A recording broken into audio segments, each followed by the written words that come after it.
Hello everyone, this is Jasmine, aka the Gladiator in Sweats. I'm here with your weekly tarot forecast, for the week of June 3rd through to June 9th. So that covers Sunday through Saturday. So just to let you guys know, this is usually consisting of the Pentacle spread, so it's usually 5 or 10 cards, depending on if I'm clarifying those cards or not. And I also pull an oracle card just to round it all out. Also include any messages that were not mentioned or spoke on earlier. So that'll just be like our conclusion, and that'll be it. So let's just jump into it. I actually didn't take a look at the transits for this week, which is a little bit unusual. That's normally what I do, but I'll go ahead and actually pull them up right here. We'll just kind of take a quick look at it. So for this week, we do have the moon starting in Aquarius and going through, ending in Aries. So the first thing that we did feel, or I feel that, at least myself, that we felt was the Mars conjuncting with the moon in Aquarius. And so for me, how I experienced it was just like coming to like a lot of divine knowing, coming into a lot of understandings about certain things, coming into not just certain things, but into the things that I desire, the things that drive me. So maybe you may have been feeling that as well. I feel like that's been mentioned a bit with the cards this week. Let's see. Oh, this whole week, really, we have Mercury conjunct the Sun. It's exactly conjunct on the 5th, so tomorrow it'll be exactly conjunct. But throughout this whole week, we've got the Sun traveling with Mercury. And so this is us.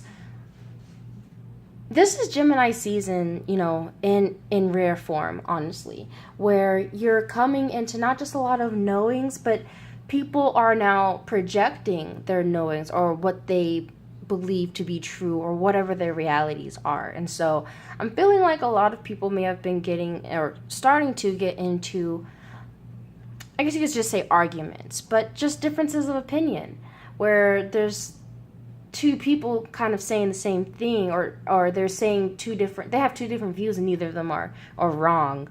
I'm feeling, and people are really, I'm just seeing a lot of people are just kind of throwing their swords out, and it's kind of like a mini battle, I'm feeling.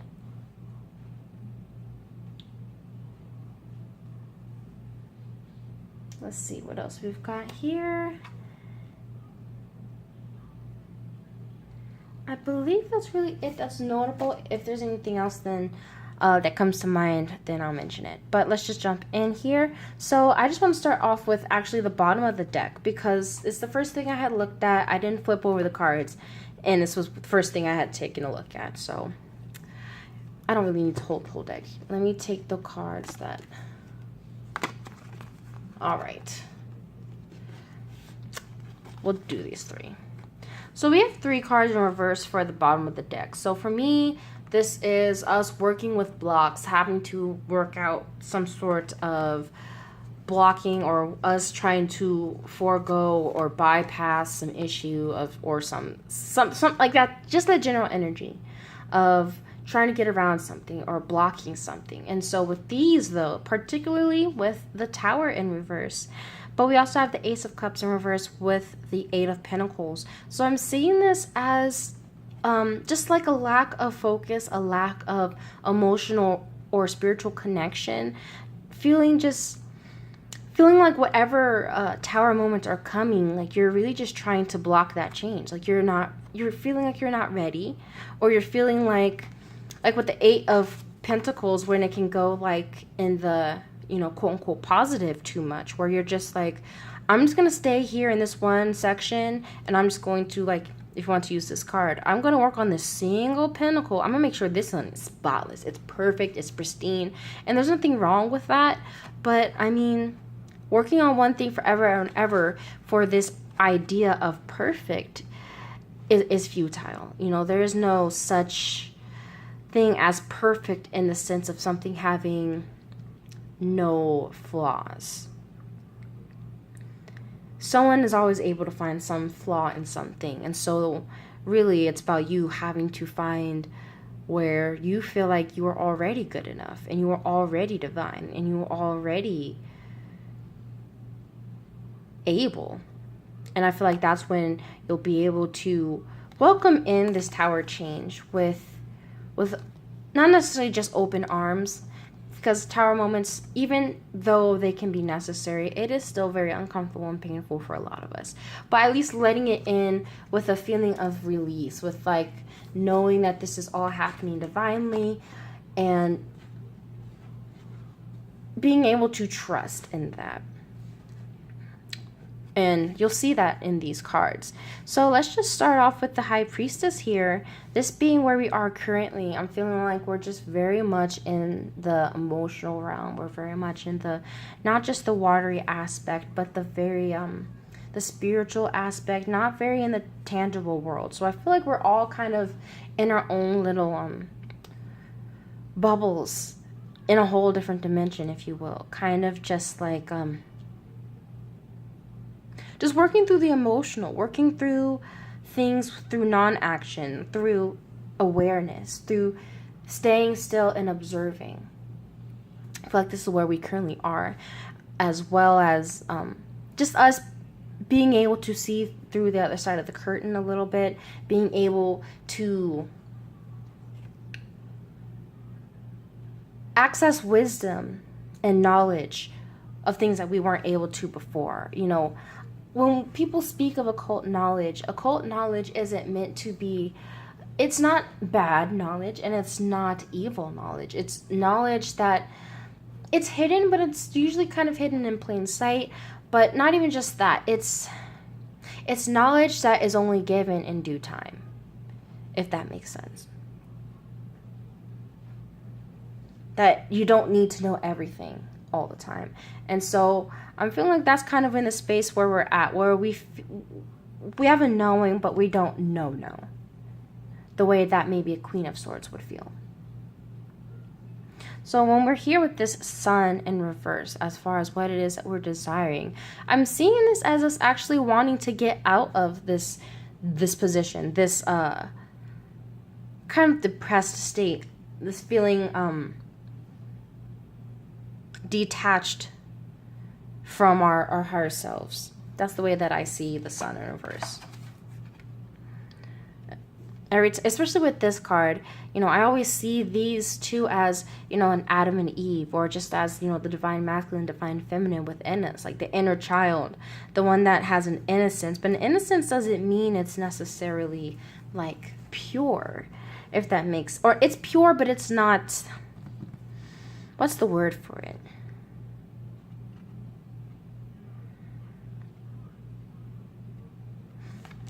It's an innocence in knowing that I'm divine and I have endless possibilities. So it's really, I'm just here for the opportunities. I'm not going to close myself off. Like the Fool energy is kind of what I'm thinking of. Whenever I do see this card, I see it as kind of channeling that inner child, that inner, not just the inner Uranus, but channeling that Fool type energy of being able to just jump in. So I'm seeing this as us having to work with opening, again, like I mentioned, I believe yesterday, opening the crown chakra as well. And also just with all like the red and orange and yellow, us really working with our lower chakras and getting those clear and connected and just getting those working great. So that, you know, when this Christ light does come through our crown chakra, it's able to ground very stably, and it's able to, you know, whenever you have like, it's just like a building. When your lower foundational levels are sturdy and stable, everything above that is just as much or just as more stable, right? So when we go into the unconscious and conscious factors, we have both 5 of Pentacles in reverse, and we have a 6 of Cups in reverse. So I'm seeing this as us leaving the past behind.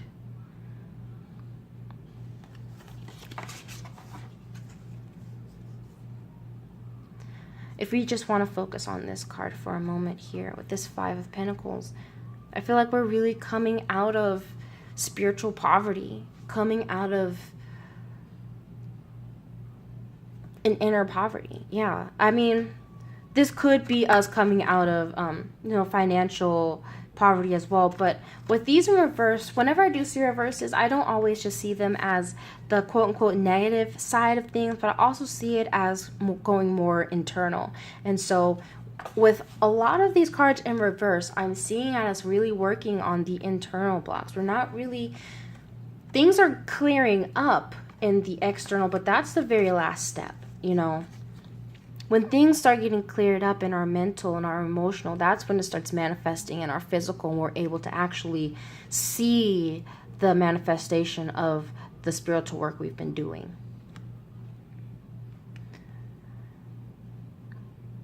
But just to get back on this, with this 5 of Pentacles here, I'm even just imagining it like, just nurturing that inner child that has been wounded. I'm seeing this even with tied in with this High Priestess. We've had like just a supercharge of divine feminine energy just coming through in order to help us balance both our divine masculine and feminine energies. So I'm seeing this even as, that more emotional and sensitive side of us, the empathic side of us, being able to understand that, you have been feeling this way and it's been valid. That you don't have to necessarily feel bad or feel guilty for it, but also know that you kind of have to let it go in order to, really move out of this spiritual poverty phase. A lot of us can be addicted to our pain, addicted to the things that have happened to us in the past. And so we allow what has happened to us in the past to define what will happen to us now. That will no longer be so for a lot of us as we come into this weekend with this energy of us being able to examine, being able to observe through non-action how we, how keeping stuck in the past, hanging on to emotional ties from the past can cause us this grief, this feeling of being lost, a feeling of being disconnected to the divine. And so through all of this, ultimately the plan is to come through as the Queen of Cups, which again, always see her just as like, one of the faces of the High Priestess. Because she's emotionally mature, but she knows, she has an inner knowing, and it's an emotional knowing. She understands her emotions because it's a psychological thing. This is all us diving into the psyche. I'm just remembering that we do have Pluto opposite Venus, or Venus opposite Pluto, however, you're supposed to put that. But I'm really just seeing this as us really having to deal with old pains, old wounds that have to deal with abandonment, that have to deal with being let down, being disappointed.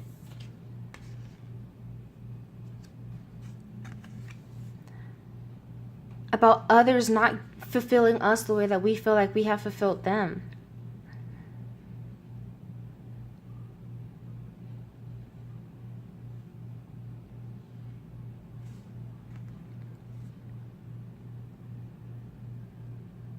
Yeah, I mean,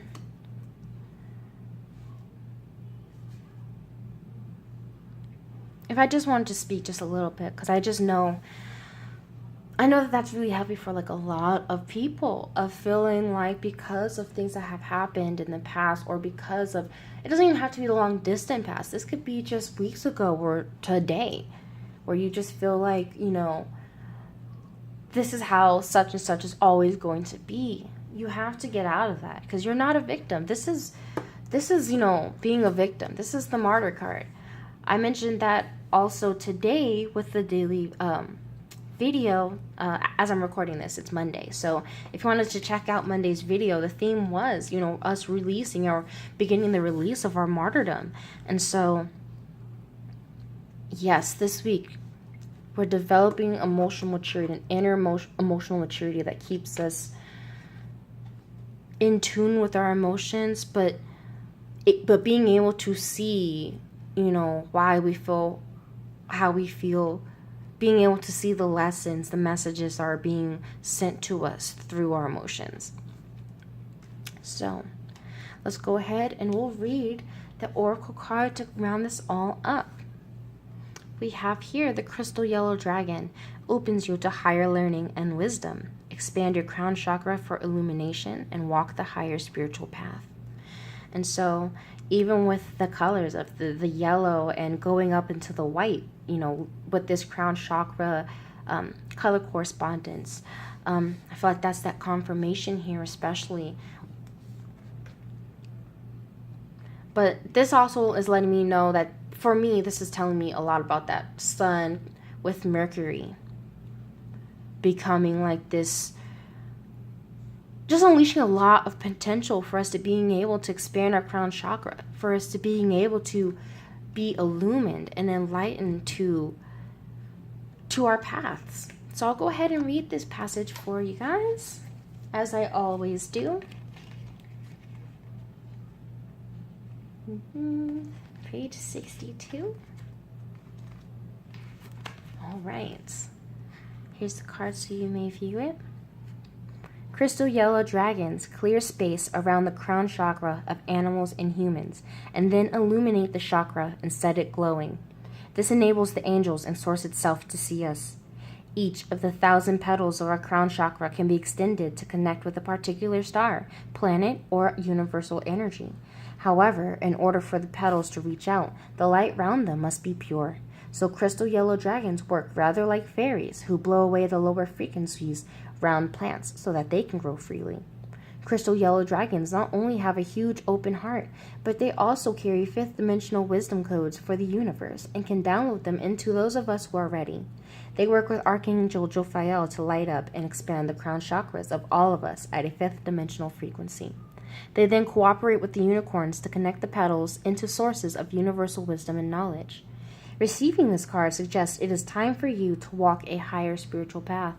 Crystal yellow dragons are swirling around your head, freeing the petals of your crown chakra from lower energies, allowing them to open and illuminating them.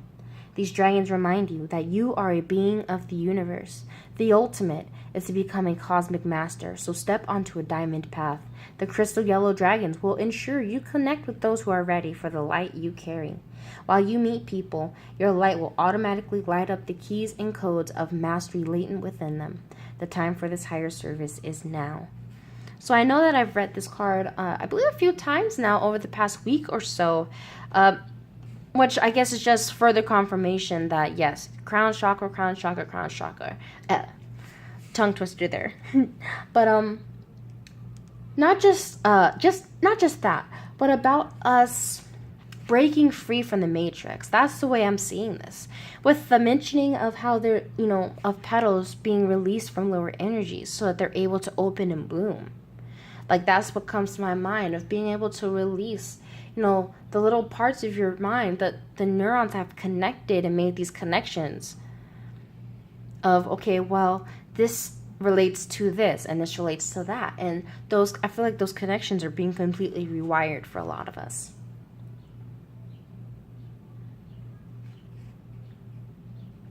And not only that, but that the more that we do open our hearts, move with unconditional love, allow ourselves to see the bigger picture, to allow ourselves to see what the experience is about, as opposed to all the the minutia, all the little facts that put together the bigger experience. So more of that mentioning of us opening our hearts. In order to open your heart, you have to be able to heal those wounds and be able to not peel off the scab, so to say, but you know, when a scab completely heals, it'll fall off and the skin's able to breathe like it did once more. And so that's what I'm seeing. We're really having to heal our hearts, you know, this past month or so. I feel like it's been a lot of that. And moving into this next month is us really having to work with, you know, a lot of karmic feelings. You know, a lot of issues that we may have not worked through just yet coming up for us to work through at this time. So I feel very much that the advice is not to act so much, but to sit with non-action, to be aware, not to be so reactive. Pay attention to what messages, what lessons are coming through. And so yeah, I believe that is what I will end it with. Thank you so much for watching this. I love doing these videos for you guys. You can also check out my daily videos as well. I update those every day. And you guys can also check out my new website that I just launched. It'll be at gladiatorinsweats.com. The info and the website link for all of that will be in the description box as well. So feel free to check that out and let me know what you think. You'll be able to access, you know, all my services there in case you were interested in any personal readings. I'll also just make that a one-stop place so you can see my videos and my services and blog posts in the future. So with that said, I hope you guys have a wonderful week. I hope that you are able to work through the triggers, because I know that the energy of this week is very much us really having to work through a lot of issues. And not just issues, but us having to face, again, with these two cards, having to face the ways in which we've allowed ourselves to be a victim in the past with people that we've, you know, loved, people that we've shared relationships with, and it didn't feel like they reciprocated or didn't feel like they appreciated us. Maybe I felt like they left us in the cold. So I feel like a lot of us may be having to revisit those types of relationships. So take it easy on yourself. Hope you guys have a wonderful week, and have a great time with this. Just know that it's all working out. It's all to help you get on your spiritual path. Much love and many blessings to you all. Bye.